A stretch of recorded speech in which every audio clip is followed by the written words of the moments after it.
నమస్కారం. ప్రభుత్వ పథకాల అప్డేట్స్ కోసం మన ఛానల్ని సబ్స్క్రైబ్ చేసుకోండి, వీడియోస్ లైక్ చేయండి, ఫ్రెండ్స్ షేర్ చేయండి. ఇక్కడ చూస్తే గత కొన్నేళ్లుగా గ్రామీణ ప్రాంతాల్లో కానీ పట్టణ ప్రాంతాల్లో కానీ ఇల్లు లేని పేదవారికి ఇండ్ల మంజూరు అయితే జరగలేదు. మరి ఇప్పుడు కాంగ్రెస్ ప్రభుత్వం సీఎం రేవంత్ రెడ్డి గారు అయితే పేద వర్గాలకి భారీ ఎత్తున ఇండ్లని మంజూరు చేయాలని చెప్పేసి రెడీగా ఉన్నారు.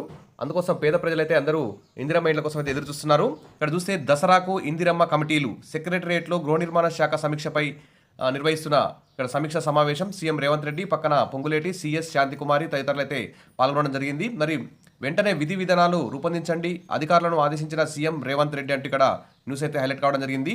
ఇక్కడ చూస్తే దసరా పండుగ నాటికి ఇందిరమ్మ కమిటీలు ఏర్పాటు చేయాలని అధికారులను సీఎం రేవంత్ రెడ్డి అయితే ఆదేశించారు. మరి గ్రామ స్థాయిలో కానీ వార్డు స్థాయిలో మండల పట్టణ నియోజకవర్గ జిల్లా స్థాయిలో ఇందిరమ్మ కమిటీలు ఏర్పాటుకు 1-2 రోజుల్లో విధి విధానాలు రూపొందించాలని సీఎం రేవంత్ రెడ్డి అయితే సూచించారు. ఇక్కడ అర్హులకు ఇందిరమ్మ ఇండ్లు దక్కాలని అన్నారు. ప్రధానమంత్రి ఆవాస్ యోజన కింద కేంద్ర ప్రభుత్వం నుంచి ఎక్కువ మొత్తంలో అంటే లక్షల సంఖ్యలో గృహాలు మన తెలంగాణ రాష్ట్రానికి మంజూరు చేయించుకుంటే ఇంకా మంచిగుంటుందని, కేంద్రం నుంచి మంజూరయ్యే ఇండ్ల విషయంలో తెలంగాణ చాలా వెనుకబడిందని గత ప్రభుత్వం తత్సారం చేసిందని చెప్పి సీఎం రేవంత్ రెడ్డి అయితే అన్నారు. ఈ దఫా కేంద్రం మంజూరు చేసే గృహాల్లో ఎక్కువ సంఖ్యలో తెలంగాణకు ఇండ్లు వచ్చే విధంగా చూడాలని చెప్పేసి సీఎం అయితే సూచించారు. కేంద్ర ప్రభుత్వానికి వెంటనే సమాచారం ఇవ్వాలని, ఇందిరమ్మ ఇండ్ల విషయంలో డేటాను ఎప్పటికప్పుడు అప్డేట్ చేయాలని ఆదేశించారు. పెద్ద సంఖ్యలో ఇందిరమ్మ ఇండ్ల నిర్మాణాన్ని ప్రారంభిస్తే ఇంజనీరింగ్ సిబ్బంది కొరత ఉంటే కాంట్రాక్ట్ పద్ధతిలో ఇంజనీర్లను కూడా భర్తీ చేయాలని చెప్పి కూడా సీఎం రేవంత్ రెడ్డి అయితే ఆదేశించారు. అదేవిధంగా నగరంలో కూడా డబుల్ బెడ్రూమ్ ఇళ్లను నిర్మించి వాటిని మౌలిక వసతులు కల్పించి వాటిని కూడా అర్హులైన లబ్ధిదారులకు అప్పగించాలని కూడా సీఎం రేవంత్ రెడ్డి అయితే ఆదేశించారు. అదేవిధంగా మరి 6 గ్యారంటీల అమలు కోసమే ఇందిరమ్మ కమిటీలు అంటూ ఇక్కడ సీఎం రేవంత్ రెడ్డి అయితే ప్రకటించారు. 6 గ్యారంటీల అమలు కోసం ఇందిరమ్మ కమిటీలను ఏర్పాటు చేస్తామని కాంగ్రెస్ పార్టీ ఎన్నికల మేనిఫెస్టోని వెల్లడించింది.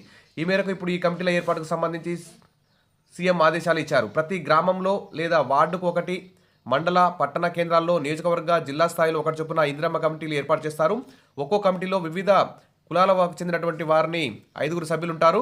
నియోజకవర్గ ఎమ్మెల్యే, ఇన్ఛార్జి మంత్రి ఆమోదంతో కమిటీలు ఏర్పాటు చేసే అవకాశం ఉన్నది. 6 గ్యారెంటీలో భాగమైన మరి ఇందిరమ్మ ఇండ్లు, పెన్షన్లు, 500కే సిలిండర్, గృహజ్యోతి, చేయూత, యువ వికాసం తదితర పథకాలను అర్హులైన పేదలకు అందించేలా చూసే బాధ్యత ఈ ఇందిరమ్మ కమిటీలకే ప్రభుత్వం అప్పగిస్తుంది. ఏ పథకానికైనా ఇందిరమ్మ కమిటీల ద్వారానే అర్హుల ఎంపిక జరుగుతుందని సీఎం రేవంత్ రెడ్డి ఇప్పటికే పలుసార్లు ప్రకటించిన విషయం తెలిసిందే. రాష్ట్రంలో మొత్తం 12,769 గ్రామ పంచాయతీలు ఉన్నాయి. గ్రామాలు పట్టణాలు కలిపితే ఇందిరమ్మ కమిటీలో దాదాపు 1,00,000 మంది ఉండే అవకాశం ఉంది.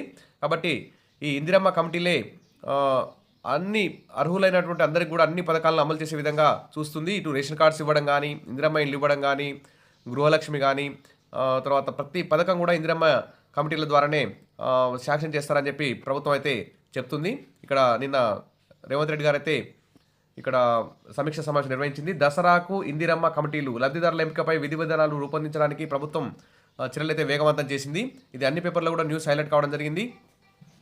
కాబట్టి అప్డేట్ రాగానే అందిస్తాను. తప్పకుండా మన ఛానల్ని సబ్స్క్రైబ్ చేసుకొని రెడీగా ఉండండి. Wish you all the best. Thank you.